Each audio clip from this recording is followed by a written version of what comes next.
नाज़रीन, जनूबी एशिया में इस वक्त जो सियासी, माशी और अस्करी तनाव शिद्दत इख्तियार कर रहा है, वो न सिर्फ खित्ते बल्कि आलमी सतह पर सिक्योरिटी, इस्तेहकाम और सफारती तवाज़ुन के लिए एक संजीदा खतरा बनता जा रहा है। भारत में नरेंद्र मोदी की क़यादत में हिंदू इंतहा पसंद जमात बीजेपी की हुकूमत अब फस्तायत, अक़लियत दुश्मनी और रियासती जबर का अलामती मॉडल बन चुकी है। भारत के अंदर पाई जाने वाली माशी बदहाली, समाजी इंतशार और सिक्योरिटी फोर्सेस की नफसियाती ज़बूहाली एक ऐसे आतिशफिशा की नुमाइंदगी करती है जो किसी भी वक्त फट सकता है। मोदी सरकार का हिंदुत्व पर मबनी नजरिया अब सिर्फ सियासी नारा नहीं रहा, बल्कि रियासती पॉलिसी, कानून नाफिज करने वाले अदारों और अदालती फैसलों तक में सरायत कर चुका है। मोदी हुकूमत का दावा है कि भारत दुनिया की चौथी बड़ी मईशत बन चुका है, मगर जमीनी हकायक इस बयानिए की नफी करते हैं। भारत के अपने टाइम्स ऑफ इंडिया के मुताबिक भारत में पिछले 3 सालों में 1866 खुदकुशियां सिर्फ माशी दबाव के सबब हुई। गुजरात मॉडल, जिसे मोदी की तरक्की का चेहरा कहा जाता था, आज भूख, कर्ज और महरूमी की अलामत बन चुका है। सबका साथ, सबका वकास का नारा अब सिर्फ अडानी और अंबानी जैसे चंद सरमायादारों के वकास यानी तरक्की तक महदूद होकर रह गया है। आम भारतीय शहरी रोजगार, तालीम, सेहत और बुनियादी सहूलियात के लिए तरस रहा है। छत्तीसगढ़ के नायब वजीर आला विजय शर्मा के इंकशाफ के मुताबिक 2019 से जून 2025 के दौरान सिर्फ छत्तीसगढ़ में 177 सिक्योरिटी एहलकार खुदकुशी कर चुके हैं, जिनमें इसी अरसे में 18 एहलकारों ने ज़हनी दबाव के तहत अपने साथियों पर फायरिंग करके उन्हें कत्ल कर दिया। नक्सल तहरीक से निपटने के लिए बरसों से तैनात फोर्सेज में नफसियाती मसाइल, एहसास जुर्म और इंसानी हकूक की पामालियों का दबाव इतना बढ़ चुका है कि वह अब खुदकुशी और दाखिली टूट फूट का शिकार हो चुकी है। ये सूरत हाल भारतीय फौज के मोराल और सिक्योरिटी अहलियत पर संगीन सवालात उठाती है। आरएसएस अपनी 100 साला तकरीबात की तैयारी कर रही है जो 25 सितंबर को होंगी, और ये वो ही तारीख है जब मोदी की उम्र 75 साल मुकम्मल होने वाली है। आरएसएस के एसओपीज के मुताबिक क़यादत की रिटायरमेंट की हद 75 साल है, जिसका मतलब यह है कि मोदी का मौजूदा दौरे हुकूमत उनकी आखिरी मुद्दत हो सकती है। अंदरूनी पार्टी कशमकश, माशी बदहाली और अवामी बेजारी से बचने के लिए बीजेपी किसी बड़ी कौमी सलामती की मुहिम जोई को बुनियाद बनाकर पाकिस्तान पर जहरियत का हदफ बना सकती है। पाकिस्तान इस मुमकिना भारतीय एडवेंचर से मुकम्मल तौर पर आगाह है और आला सिक्योरिटी ज़राए के मुताबिक पाकिस्तान की अफवाज हर तरह की जहरियत के जवाब के लिए तैयार है। पाकिस्तान एयरफोर्स ने हालिया महीनों में न सिर्फ तरबियत, टेक्नोलॉजी और नेटवर्क सेंट्रिक वारफेयर की सलाहियत में बेहतरी लाई है, बल्कि नए हथियारों और लड़ाका तैयारों पर भी काम जारी कर दिया है, जिससे पाक फ़िज़ाइया खित्ते में एक फैसला कुन कुव्वत के तौर पर उभरी है। दूसरी तरफ आलमी सतह पर पाकिस्तान की सफारती काविशें भी कामयाब हो रही हैं। अक़वाम मुत्तहिदा में नायब वज़ीर आज़म इसहाक डार की सेक्रेटरी जनरल अक़वाम मुत्तहिदा से मुलाकात हुई। सलामती कौंसिल की सदारत के दौरान पाकिस्तान की क़यादत में अमन और इंसानी हकूक़ के तहफ़्फ़ुज़ पर आला सतह मुबाहसा और पाकिस्तान के बढ़ते हुए किरदार की अक्कासी करता है। पाकिस्तान ने कश्मीर, सिंतास मुआहिदा और दहशतगर्दी जैसे अहम अमूर पर मौसर मौक़िफ़ पेश किया है। पाकिस्तान की बढ़ती हुई सफारती कामयाबियों के बाद क्या भारत किसी भी जहरियत की जुर्रत कर सकता है? अगर भारत इस बार कोई बराह रास्त हमले की कोशिश करता है तो पाकिस्तान किस तरह उसको जंगी और सफारती महाज पर शिकस्त देगा? इस सब पर बात करने के लिए हमारे साथ मौजूद हैं बैनुल-अक़वामी अमूर के माहिर अहमद हसन अल-अरबी। अहमद, आपको वेलकम करते हैं सुनो राउंड अप में। अहमद, भारत में हिंदुत्व नजरिया अब रियासती पॉलिसी की शक्ल इख्तियार कर चुका है। क्या ये सूरत हाल आलमी जमहूरी इक़दार से मुतसादम नहीं? आप भारत में मोदी सरकार के तहत बढ़ती हुई फस्तायत और अक़लियत दुश्मनी को किस हद तक खित्ते के इस्तेहकाम के लिए खतरा समझते हैं? जी, बहुत शुक्रिया।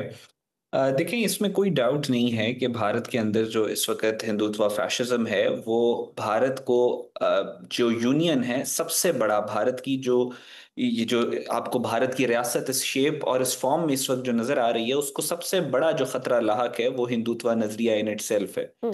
दुनिया में जितनी भी फ़ैशिस्ट नज़रियात गुज़रे हैं, वो थोड़ी देर के लिए थोड़ा-सा एक आर्टिफ़िशियल मार्जिनल अरूज मौशी और इसका अस्करी उनमें जरूर आता है, लेकिन लॉन्गर रन में वो हमेशा खुद भी तबाह होते हैं और अपने इर्द गिर्द भी नुकसान करके फिर वो खत्म होते हैं। हम्म। इंडिया के अंदर इस वक्त जो डायनामिक्स है वो बहुत डिफरेंट है एज कम्पेयर टू जो पुराने जो फैशिस्ट गुजरे हैं उनके मुकाबले में। भारत के अंदर अगर आप देखें तो भारत के अंदर 20 तकरीबन करोड़ से ज्यादा मुसलमान रहते हैं, जो किसी भी सूरत में एक अकलियत नहीं हो सकते। और फिर उसके बाद जो हिंदूज की पॉपुलेशन है उसमें भी तकरीबन 45 to 52% जो है वो दलित्स हैं, जिसके खिलाफ इस वक्त की जो इंडिया की जी। जो एलीट है, जिसको ब्राह्मणाइज्ड एलीट कहते हैं, जिसके नुमाइंदे हैं नरेंद्र मोदी, योगी आदित्यनाथ, जयशंकर, रजत कुमार डोवल, वो उसके भी खिलाफ है। हम्म। सो इस सारे कॉन्टेक्स्ट में इस वक्त भारत को सबसे बड़ा खतरा अपने खुद अंदर से है और वो हिंदुत्व नजरिए से है। और इसी वजह से जो जेनोसाइड वॉच, यूनाइटेड नेशंस का जो इदारा है जिसने रवांडा के जेनोसाइड को भी बहुत अरसा पहले प्रिडिक्ट किया था, उसका ये कहना है कि 2030 से पहले भारत के अंदर इंसानी तारीख का सबसे बड़ा जेनोसाइड होने के चांसेस तकरीबन 70% है। और जो उस इदारे के हेड हैं ग्रेगरी स्टेंटन, उसका ये स्टेटमेंट है that India is at a cusp of a genocide, Bharat एक बहुत बड़े कत्लेआम के दहाने पे खड़ा है। हम्म। और आज आप उसको अगर उन स्टेटमेंट्स को, उन प्रिडिक्शंस को, उन एनालिसिस को कनेक्ट करें, जो इंडिया के अंदर आप हिंदुत्व का राइज देख रहे हैं, जो नरेंद्र मोदी को देख रहे हैं, जो योगी आदित्यनाथ को देख रहे हैं, जो इनके फैशिस्ट डिजाइन को देख रहे हैं, तो आपको बिल्कुल वो जो प्रिडिक्शंस हैं, वो जो एनालिसिस हैं, वो सच्चे होते हुए नजर आ रहे हैं। बिल्कुल। अहमद, एक तरफ भारत का दावा है कि वो दुनिया की चौथी बड़ी मईशत है, वहीं भारत में गुर्बत और कर्ज की बुनियाद पर बढ़ती हुई खुदकुशियां मोदी हुकूमत की माशी पॉलिसियों पर अदम एतमाद की अलामत है या किसी वसीतर निज़ामी बहरान का इजहार है? Could that be the reason जो हम देख रहे हैं कोई पॉलिटिकल तब्दीली आ सकती है? अभी रिसेंटली हमने देखा है कि उनके नायब सदर ने अचानक इस्तीफा दे दिया है। जी देखिए, भारत में इसमें तो कोई किसी किस्म का किसी को डाउट नहीं होना चाहिए कि पहलगाम के फॉल्स फ्लैग ऑपरेशन के बाद जो नरेंद्र मोदी जिन सहारों पे, जिन पिलर्स पे खड़ा था, वो शेक हो चुके हैं। जी।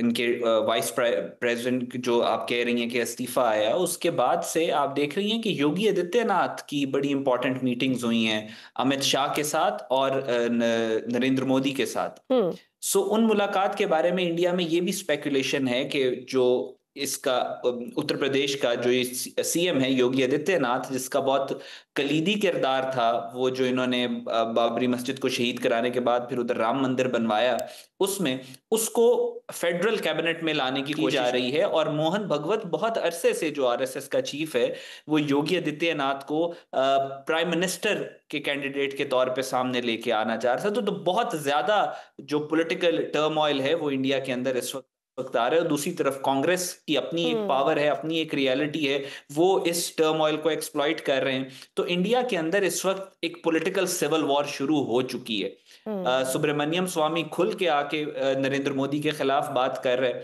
और इसमें बहुत सारे फैक्टर्स हैं, जो जो इंडिया की फॉल्ट लाइंस थी, जो नरेंद्र मोदी ने ड्रामा किया पहलगाम का, और उसके बाद पाकिस्तान के पे उन्होंने हमला किया, और फिर जो इनको हजीमत उठानी पड़ी, हर उस वजह से हर फॉल्ट लाइन उभर के सामने आ गई। आपने इकोनॉमी की बात की, तो भारत को सिर्फ ये जो 6 और 10 मई की रात को जो भारत को मार पड़ी है पाकिस्तान से, उसके बाद आप देखें कि तकरीबन $80 बिलियन का बजट है, दिफाई बजट है भारत का।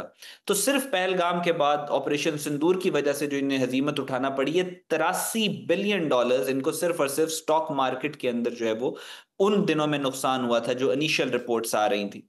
और फिर उसके बाद भारत के अंदर जो तकरीबन 80% लोग हैं, जी। उनकी जो इनकम है महीने की, वो $200 से कम है।